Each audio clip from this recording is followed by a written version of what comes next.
뜨거운 여름, 인내의 달 8월을 맞아 사랑의 갈대상자 교회에 오신 성도 여러분, 진심으로 환영합니다. 온라인 공동체로 모이는 각 처소마다 임재하시는 하나님의 영으로 은혜와 사랑이 넘치고 평강의 복이 각 가정마다 풍성할 줄 믿습니다. 줌을 통해 예배와 회의를 진행하고 유튜브를 통해 말씀을 나누어 주시길 바랍니다. 그리고 교회 등록과 공지는 카페와 밴드를 이용해 주시기 바랍니다. 지금은 하나님께 예배드리는 시간입니다. 정시 입장과 성실한 참여 부탁드리며 주일 예배는 1부 오전 9시, 2부 오후 4시입니다. 오늘도 주영철 목사님의 설교 말씀으로 많은 은혜 받으시기 바랍니다. 네, 기부원 구원의 의미라고 하는 주제입니다. 요절이 될 만한 구절을 조금만 더 다시 봉독해 드리고 시작을 하도록 할게요. 6절의 말씀이에요. 기부원 사람들이 길갈 진영에 사람을 보내어 여호수아에게 전하되 당신의 종들 도피를 더디게 하지 마시고 속히 우리에게 올라와 우리를 구하소서. 산지에 거주하는 아모리 사람의 왕들이 다 모여 우리를 치나이다 하며 여호수아가 모든 군사와 용사와 더불어 길갈에서 올라가니라. 그리고 12절 말씀을 읽습니다. 여호와께서 아모리 사람을 이스라엘 자손에게 넘겨주시던 날에 여호수아가 여호와께 아뢰어 이스라엘의 목전에서 이르되 태양아 너는 기브온 위에 머무르라 달아 너도 아얄론 골짜기에서 그리할지어다 하매 라고 기록됩니다. 자, 오늘 본문을 통해서 우리가 좀 극복했으면 싶은 내용이 있어 이 소절로 우리 함께 말씀을 나누기를 원합니다. 우리는 우리가 주어진 삶을 살면서 이웃들을 돕고자 하는 우리 마음속에 선한 마음들이 있습니다. 그런 마음을 가지고 살아갑니다. 대개의 사람들이 기본적으로는 그렇게 착합니다. 그러나 그런 착한 사람들이라고 하는 사람조차도 아니 멀리 갈 것 없이 나조차도 가끔은 지극히 이기적인 마음들이 발동한다라고 하는 것은 누구나 피해갈 수 없는 마음인 것 같습니다. 어쩌면 내가 손해본다라고 생각이 들 때라든가 억울하다라는 생각이 들 때라든가 누군가에게 내가 큰 거절을 당했다, 배신을 당했다라는 생각이 들 때면 어김없이 나는 그렇게 이기적인 마음으로 내 속에서 발동이 되더라라는 거죠. 그래서 우리는 오늘 본문 말씀을 통해서 우리는 우리의 하나님이 나의 하나님으로만 존재하기를 바라는 그 마음이 있는데 좀 넓혀서 이 말씀을 통해 좀 널리 극복됐으면 하는 마음이지요. 오늘 본문이 가르쳐주는 것이 그렇습니다. 여호수아 10장 6절부터 15절까지에 나타난 말씀을 보면 하나님께서 여호수아를 통해서 이방 민족이었던 기브온 족속을 구원하시는 그런 장면을 기록해주고 있습니다. 참 특이한 본문이에요. 성경 전체적인 내용에서 이와 같은 내용들이 유사한 것들이 그다지 없습니다. 특별히 기브온에 대한 구원의 사건은 앞서의 이스라엘 백성을 위해서 베풀어 주셨던 여러 가지 이적들이 있잖아요. 그죠? 우리가 출애굽기를 읽으면 그렇게 막 웅장하고 또 시원스럽고 뭐 이런 내용들이 많이 기록이 되는데 그 중에 보면 10가지 재앙을 내리는 애굽의 사건들이 우리가 떠올릴 수 있어요. 참 이스라엘을 위한 하나님의 세밀하신 역사하심이다. 이렇게 우리는 평가하기도 하고 그것을 대단하다 이렇게 여기면서 받아들입니다. 그뿐이 아니잖아요. 우리 모세 이야기를 떠올리면 제일 큰 사건이 뭐예요? 홍해에 갈라지는 그 기적의 사건입니다. 다 이스라엘 백성들을 위한 거였어요. 광야의 기적 여러 가지들이 그랬고 여리고를 들어가면서 가나안 땅을 들어가는 여리고성의 기적도 역시 마찬가지였어요. 어찌 피 한 방울 흘리지 않고 난공불락이라고 일컬어지는 여리고성에 무혈 입성할 수 있었을까? 그런 생각을 해보면 대단한 기적이지요. 그런 기적들과 비교를 해보면 오늘 본문은 그다지 역사, 이적, 우리 초자연적인 어떤 사건 이런 면에서 보면 어떤 이 차이를 느끼기가 어려운 그런 본문입니다.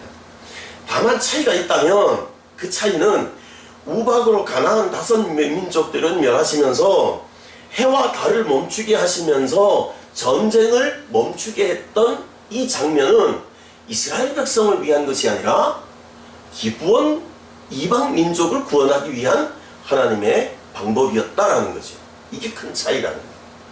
물론 이것은 결국은 뒤에 기록하기를 이스라엘 백성을 위함이었다, 이렇게 전쟁의 마지막을 그렇게 서술해 놓기는 합니다만은 어쨌든 이 사건은 기브온 민족을 건져내기 위한, 구원시키기 위한 전쟁이었던 것은 사실입니다.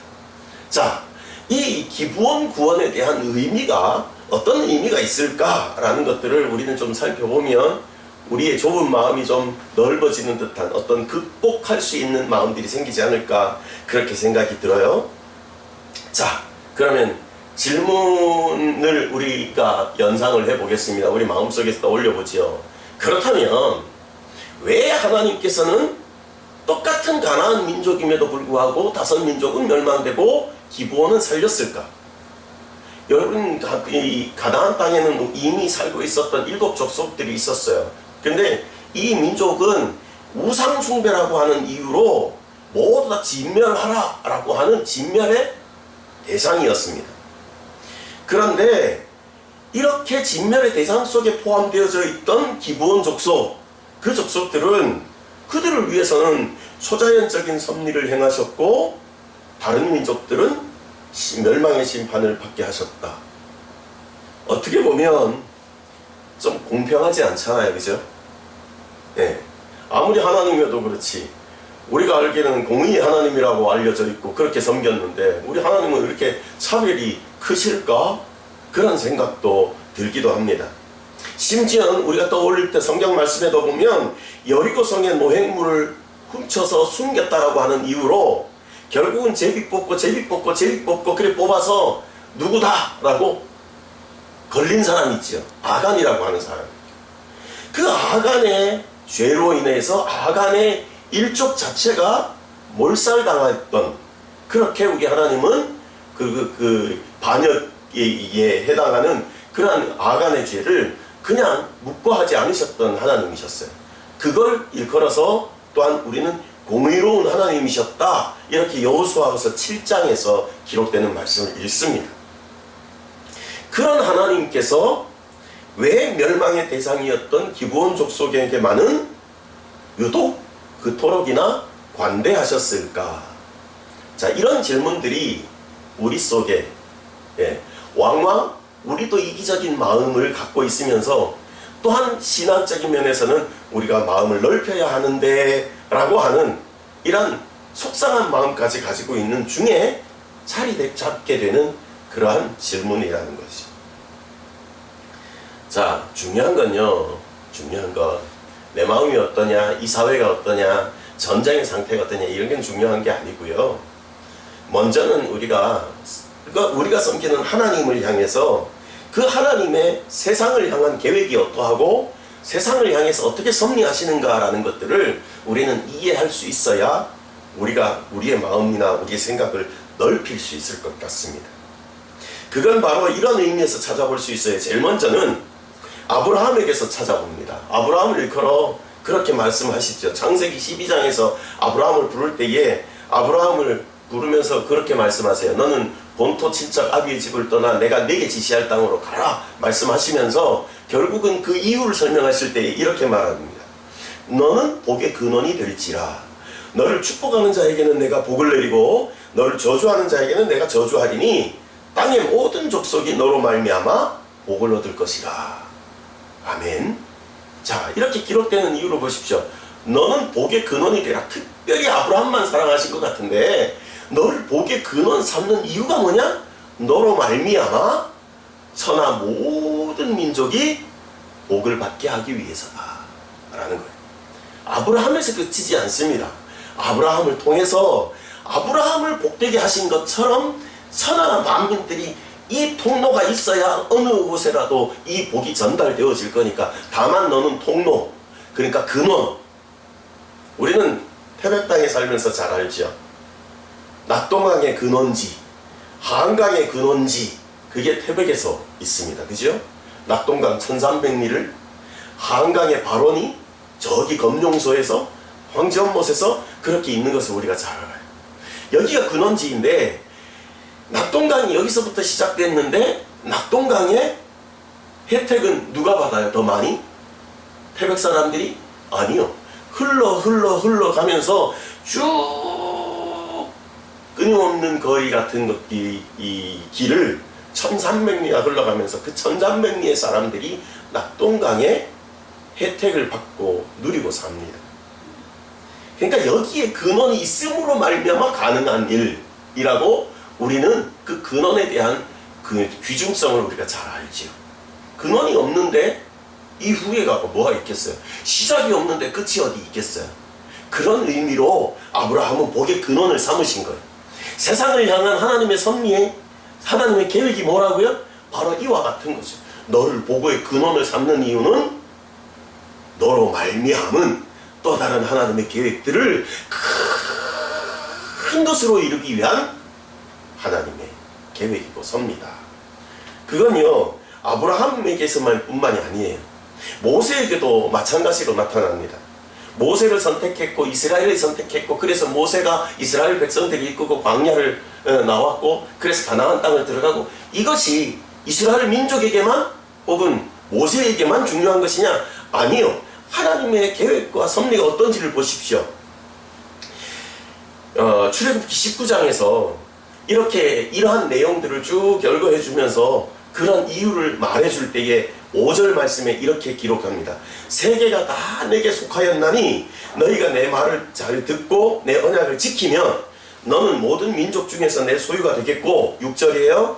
너희가 내게 대하여 제사장 나라가 되며 거룩한 백성이 되리라. 너는 이 말을 이스라엘 자손에게 전할지라. 이렇게 기록합니다. 여러분 모세를 택했고 모세를 통해 또 이스라엘 백성을 구원하시고 이게 왜 그러느냐? 너는 내 백성이고 나는 너희 하나님인 것처럼 네가 내 소유가 되어서 내가 내게 쓰임을 받으면 너를 통해서 모든 백성들이 너희 말고 다른 모든 민족들이 너희와 같게 하기 위하여서다 라고 하는 하나님의 계획을 말하고 하나님의 섭리의 방법을 말하고 있는 거예요. 하나님의 스케일이 지금은 조금은 이해가 가십니까?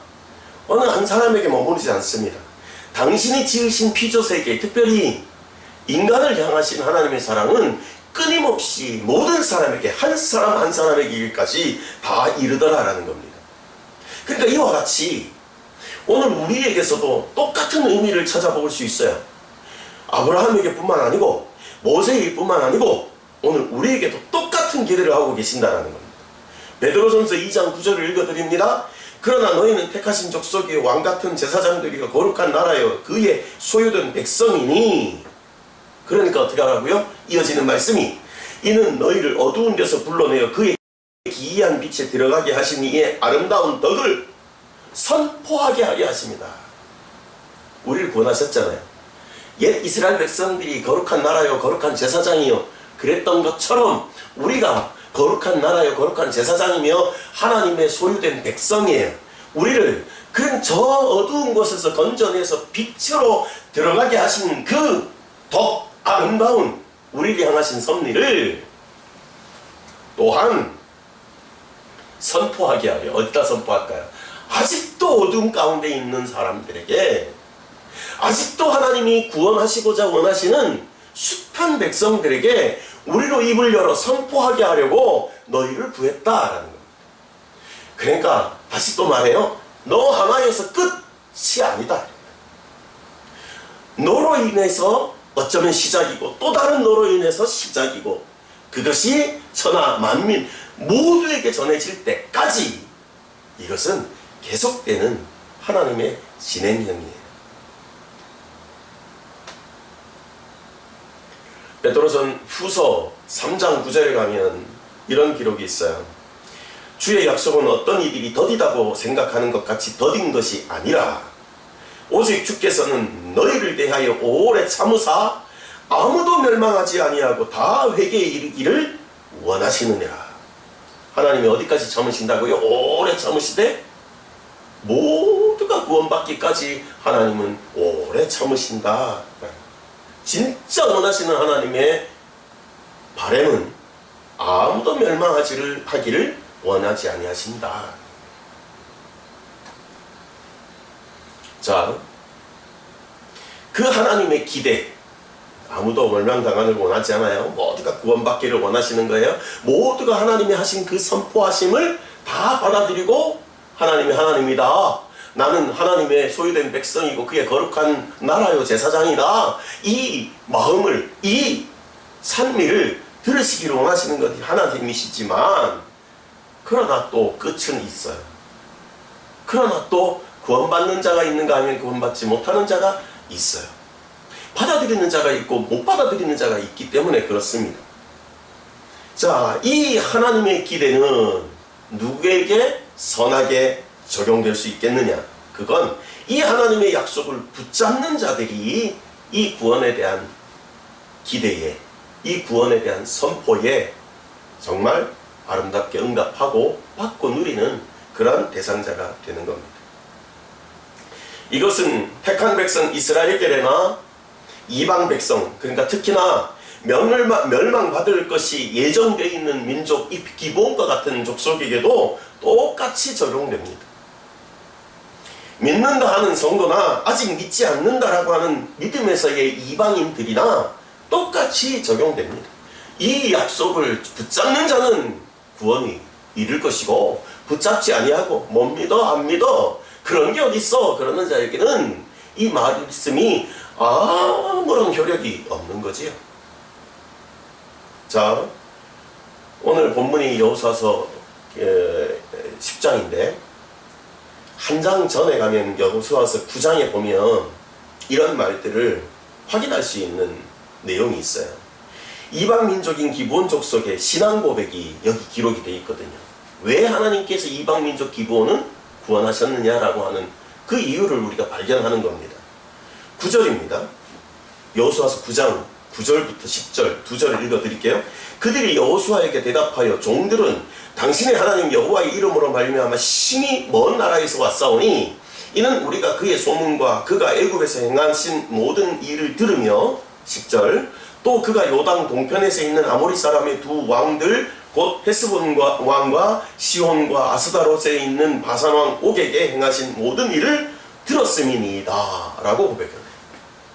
무슨 말이냐 하면, 자, 이스라엘 백성들이 이제 모세의 이끌인 용도에 따라 하나님의 명령하심을 따라 가나안 가나안 땅으로 들어왔어요. 이게 거기 이미 살고 있는 7 족속이 있는데 하나씩 이렇게 무찔러 가며 대적하는 이들을 멸하게 가며 들어오고 있어요. 근데 아직은 멸망당하지 않은 기브온 족속이 듣기를 하나님이라는 저 이스라엘 백성들의 신이 애굽 땅에서도 그렇게 역사하셨대. 홍해도 그렇게 가르고 왔대. 여리고성을 그렇게 무너뜨리고 왔대. 이런 소문을 듣고 어느 민족은 그래서 멸망당했고 어느 민족도 멸망당했고 소리 들으니까 얼마 안 있어도 우리도 그렇겠구나 라고 하는 소문을 들었고 결말도 예상할 수 있는 이러한 상황이 있고 보니까 이들이 멸망당할 것이라는 것은 이미 있기 때문에 화친을 하지 않아요. 그러니까 화친을 하기 위해서, 우리가 살아남기 위해서 가장을 해서 먼 데서 온 것처럼 꾸며가지고 당신의 신 하나님 여호와의 소문을 듣고 우리가 왔습니다. 우리와 잘 지내봅시다 라고 외교적인 어떤 화친을 맺고자 왔어요. 이건 목적이 뭐라고요? 속여서라도 멸망당하는 것을 면하기 위해서 이렇게 했단 말이죠. 이럴 때에 이들이 그래? 그러면서 여호수아와 그 이제 이스라엘 백성들이 이들과 화친을 맺습니다. 이렇게 화친을 맺고 나니까 거짓 맹세였을지라도 화친을 맺고 나니까 하나님이 그 맹세를 존중히 여기시는 거예요. 이스라엘은 실수하였지만 그 실수 가운데서도 우리 하나님의 섭리가 또 계획의 방법들이 이렇게 선하게 진행되어져 가는 거지요. 그래서 그들이 그렇게 이제 화친을 맺었는데 후에 이 이스라엘 사람들이 다른 그런 화친을 맺은 것을 주변 다른 민족들이 이제 이 기브온 족속을 시기했나 봐요. 그러니까 이럴 수 있어? 우리를 배신하고 거기 가서 달라붙어? 라고 치러 왔더니 여호수아에게 전가를 보낸 거지요. 우리를 속히 와서 구원해달라. 그랬더니 지금 이스라엘 백성들이 밤새도록 올라갔다. 그 내용으로 오늘 우리가 읽는 본문이 만들어지는 겁니다. 자, 9장 24절 25절도 더불어 읽어드리겠습니다. 그들이 여호수아에게 대답하여 이르되 당신의 하나님 여호와께서 그의 종 모세에게 명령하사 이 땅을 다 당신들에게 주고 이 땅의 모든 주민을 당신들 앞에서 멸하라 하신 것이 당신의 종들에게 분명히 들림으로 소문으로 여호와 하나님이 어떻게 말씀하셨는지 이스라엘 백성에게, 그리고 자기네 존재들이 앞으로 어떻게 될 대상인지를 잘 알아요. 그렇기 때문에 이렇게 왔어요. 당신들로 말미암아 우리의 목숨을 잃을까 심히 두려워하여 이같이 하였나이다. 이렇게 기록합니다. 그리고는 보소서 이제 우리가 당신의 손에 있으니 당신의 의향에 좋고 옳은 대로 우리에게 행하소서 한지라. 요럴 때 이 내용을 듣고 이제 확신을 맺어주게 되는 거지요. 이것 때문에 여러분 기브온 족속은 살게 되는, 하나님께서 저들을 살리라고 이스라엘 백성도 좀 난처한 입장이에요. 지금 계속해서 전쟁을 하고 왔어요. 그리고 아직도 물리쳐야 되는 적들이 있고, 지금 그 적들이 우리와 화친을 했다는 이유로 기브온 족속을 치려고 거기를 지금 치고 있는데, 우리가 도우러 가면 여전히 우리한테 적이 되는 건 사실이고, 또 하나님의 명령에 다 진멸하라 했던 그 백성인데 우리가 가야 돼 말아야 돼? 우리는 선하게 살아야 돼 말아야 돼? 라고 하는 의구심들이 가끔은 있는 것처럼 내 형편, 그러니까 내 마음이 어떠냐, 누군가에게 배신을 당했냐, 내가 손해보냐, 억울하냐, 이런 것 때문에 이기심적인 마음이 들어온다고 그랬잖아요. 그죠? 누구나 다 똑같을 거예요? 그런 입장이 이스라엘 입장인데, 지금 저기를 구하러 올라가야 되냐 말아야 되냐, 이런 중대한 결정을 자기들이 어떤 생명을 걸고 결정해야 되는 입장이 이스라엘의 입장이거든요. 그런데 하나님께서는 여호수아에게 밤새도록 올라가게 하셨고, 올라간 그들에게 밤새도록 전쟁을 해서 그렇게 이기게 만드시는 그 섭리를 보여주고 있더라라는 겁니다. 요거는요, 기브온 족속들이 고백했던 내용들은 어떤 면에서 보면 여호수아서 2장에 지금 오늘 읽는 본문 훨씬 전에 나오는 여리고성이 무너질 때에 그 땅에서도 구원받은 자는 있었죠. 여리고성이 무너지긴 하지만 다 멸절당하지만 누가 기억나나요? 예, 거기에도 기생 라합이 있었어요. 정탐꾼들을 숨겨주고, 당신들이 들어올 때 우리와 우리 가족들을 기억하소서. 그리고 마침 그들이 들어올 때에 상에다가 붉은 줄을 메고 그렇게 표시했던 그 라합, 그가 고백했던 내용과 이 기브온 족속들이 고백했던 내용은 거의 똑같다고 보아집니다. 한번 그래도 읽어드릴게요. 여호수아 2장 8절부터 14절까지인데 좀 길지만 제가 다 읽어드리겠습니다. 또 그들이 눕기 전에 라합이 지붕에 올라가서 그들에게 이르되, 자, 그들을 숨겨주고 나중에 이제 다른 쫓던 사람들이 다 어떻게 갔는지 다시 올라와서 내가 숨겨줬으니까 숨겨준 이유나 또 숨겨줬으니까 나중에 이럴 때에 어떻게 해달라고 부탁하는 장면이 이래요. 여호와께서 이 땅을 너희에게 주신 줄을 내가 아노라. 우리가 너희를 심히 두려워하고 이 땅 주민들이 다 너희 앞에서 간담이 녹나니 이는 너희가 애굽에서 나올 때에 여호와께서 너희 앞에서 홍해 물을 마르게 하신 일과 너희가 요단 저쪽에 있는 아모리 사람의 두 왕 시온과 옥에게 행한 일, 곧 그들을 전멸시킨 일을 우리가 들었음이니라. 기브온 족속이 고백하는 것과 똑같죠? 자, 또요. 우리가 듣자 곧 마음이 녹았고 너희로 말미암아 사람이 정신을 잃었나니 너희의 하나님 여호와는 위로는 하늘에서도 아래로는 땅에서도 하나님이시니라. 그러므로 이제 정하노니 내가 너희를 선대하였은즉 너희도 내 아버지의 집을 선대하도록 여호와의 이름으로 내게 맹세하고 내게 증표를 내라. 그리고 나의 부모와 나의 남녀 형제와 그들에게 속한 모든 사람을 내게 살려주어 우리 목숨을 죽음에서 건져내라. 이렇게 자기 입장을 부탁합니다. 이렇게 하나님은 하나님의 계획이 있어요.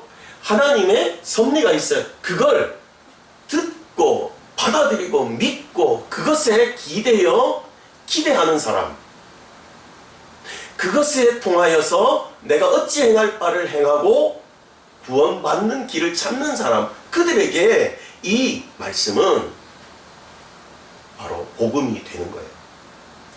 여러분, 전쟁이 일어났고 저 민족이 우리가 따는 이 땅에 사는 우리와 또 다른 민족들 다 멸하면서 온다. 이 말이 결코 그들에게는 복음일 수 없어요. 그죠? 재앙이지요. 큰 환란의 소식이죠.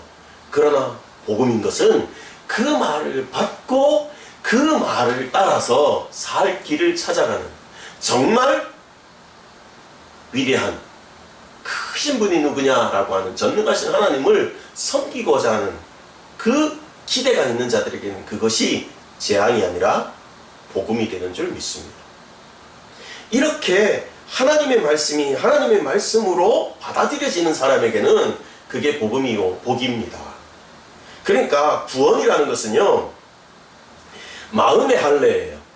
마음으로 어떤 마음을 갖느냐가 중요한 것이지, 이스라엘 백성들이 지금도 엉뚱한 사람들은 말하는 것처럼 혈통의 계승으로 말미암아 이루어지는 것이 아닙니다. 여호수아 9장 27절에 이렇게 기록돼요. 그날에 여호수아가 그들을 여호와께서 택하신 곳에서 회종을 위하여 여호와의 제단을 위하여 나무를 패며 물을 깃는 자로 삼았더니 오늘까지 이르니라. 이 말은 뭐냐면요, 거짓 맹세가 거짓 화친이라는 것이 나중에 드러났고, 거짓으로 전해들은 들어왔을지라도 우리는 진심으로 하나님 앞에서 맹세하며 약속했으니까, 화친했으니까 그렇다고 진멸할 수는 없는 입장이에요.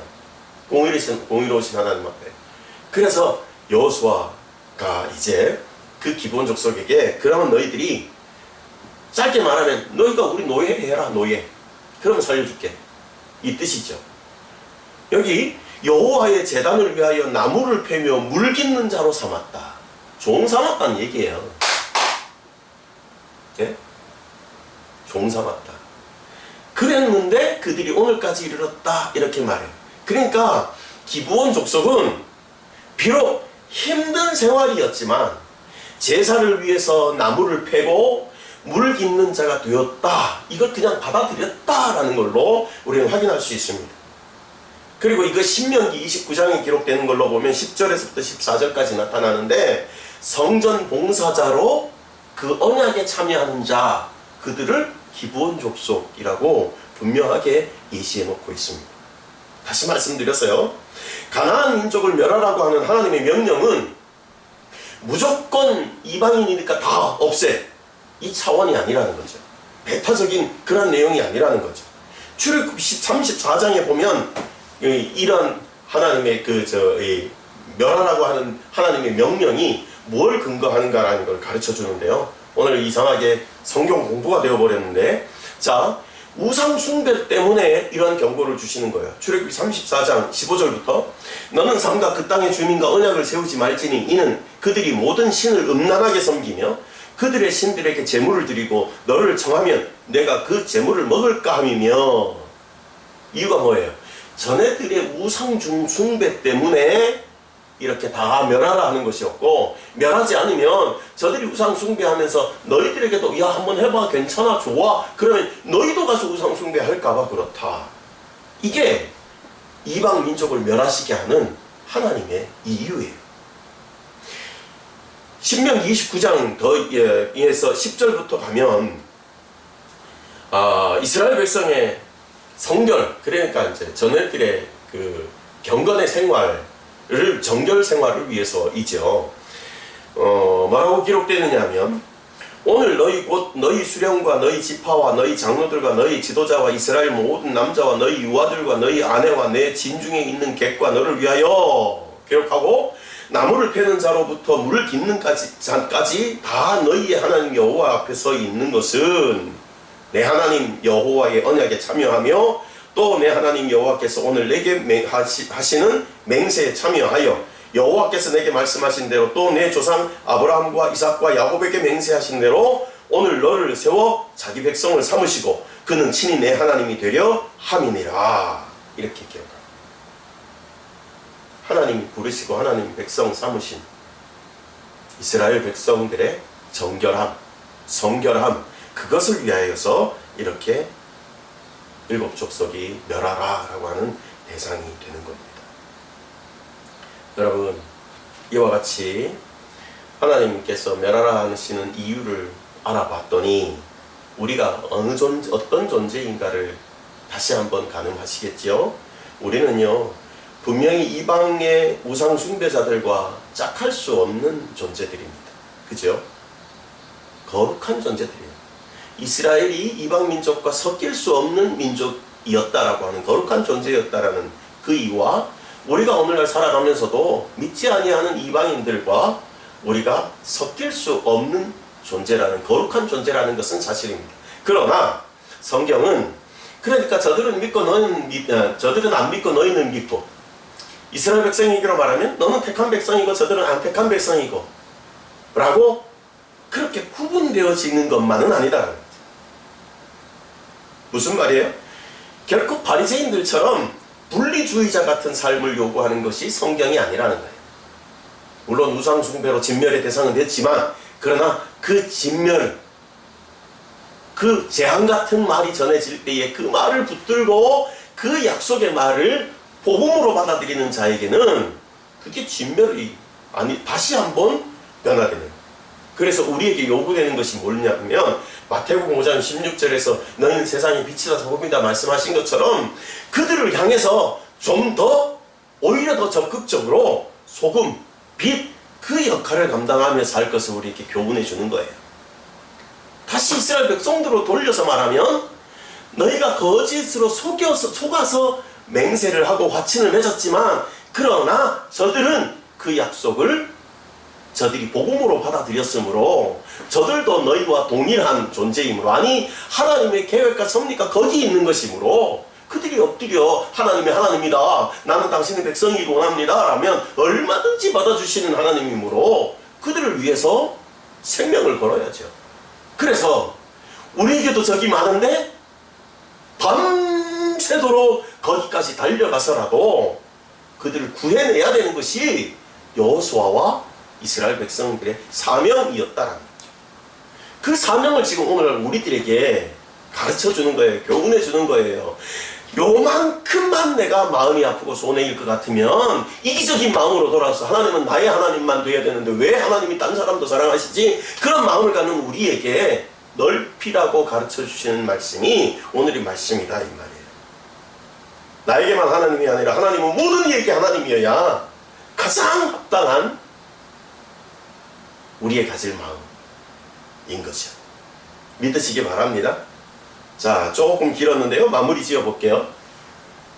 여호수아라고 하는 지금 현재 본문 속에 기록되는 이스라엘 백성들을 이끄는 제 수장이 여호수아입니다. 그렇죠? 모세의 뒤를 이었잖아요. 근데 이 여호수아의 이름을 보면 살린다, 구원한다 라고 하는 뜻을 가지고 있는 이름이에요. 그러니까 이것이 이제 발음이 이렇게 계속해서 변화되면서 후에는 예수님의 이름도 이 이름과 동일한 뜻이죠. 구원자라고 하는 이름으로 예수, 여호수아, 조슈아 이렇게 발음이 달라지면서 결국은 이렇게 우리에게는 예수님이라고 불려지는 이름이 되는 거죠. 우리는 이런 구원자의 의미로 살아야 합니다. 하나님이 이 땅에 구원자 예수님을 보내신 이유가 천하 만민 모두를 구원하기 위해서요. 그 구원하기 위한 구원자 예수님께서 우리에게 빛을 주셨고 빛으로 들어가게 하신 그 이유가 뭐냐 하면 이 아름다운 덕을 천하 만민에게 선포하게 하기 위한 또 다른 목적이 있더라. 여러분, 과연 우리는 그렇게 바라보고 그렇게 깨닫고 살고 있을까요? 그랬으면 좋겠습니다. 그렇다면 우리를 통해서 역사하시기를 위해서 준비하시는 하나님의 계획 앞에 우리는 언제나 아름답게 순종할 수 있으리라 믿습니다. 이스라엘 백성들은 이방인과 대치되어서 이방인들을 멸망시켜야 하는 입장이기도 했고, 그들의 속임수에 말려든 것 같은 어쩌면 냉철한 판단이 필요한 상황에서도 그들은 목숨을 걸고 힘을 다해서 적진 깊숙이에 밤새도록 달려갔고, 그들이 그렇게 그 민족 기부원, 이방인이었고 진멸의 대상이었던 그 민족을 살려내는 일을 감당했습니다. 거기엔 또다시 하나님의 도우시는 아얄론 골짜기에 발이 멈추고, 네? 그래서 밤새도록 이스라엘 백성들이 다 이기기까지 그렇게 하나님이 역사하시는 장면이 기록되는 것을 우리는 봅니다. 마지막으로 이 할 일 많은 시대에 우리도 여호수아와 이스라엘 백성들이 그리 했던 것처럼 우리도 더 다 살리는 주인공의 삶을 살아갈 수 있기를 바랍니다. 그러한 저와 여러분들에게 아얄론 골짜기의 역사가 계속적으로 재현되기를 주 예수의 이름으로 간절히 축복하고 응원합니다. 할렐루야. 아멘. 기도하겠습니다. 살아계신 하나님 고맙습니다. 감사합니다. 연약한 우리들일지라도 다시 한번 말씀을 통해서 힘주시고 또 우리가 살아가는 삶의 의미를 깨닫도록 인도하시니 감사합니다. 하나님의 계획과 섭리 속에는 끝이 없음을 오래도록 기다시며 천하 만민 모두가 한 사람도 멸망받기를 원하지 아니하시는 큰 뜻이 있는 것을 기억하며 우리도 마음을 넓히고 생각을 넓히고 삶의 범주를 넓혀서 빛대라 소금대라 하신 말씀의 뜻을 이루며 살게 하여 주시옵소서. 감사하옵고 모든 말씀을 그리스도 예수님의 이름으로 기도하옵나이다. 아멘.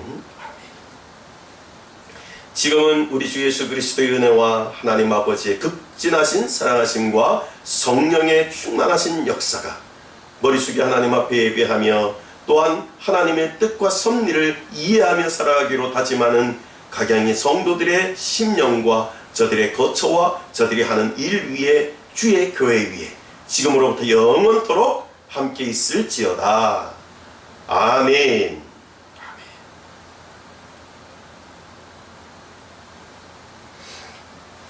감사합니다.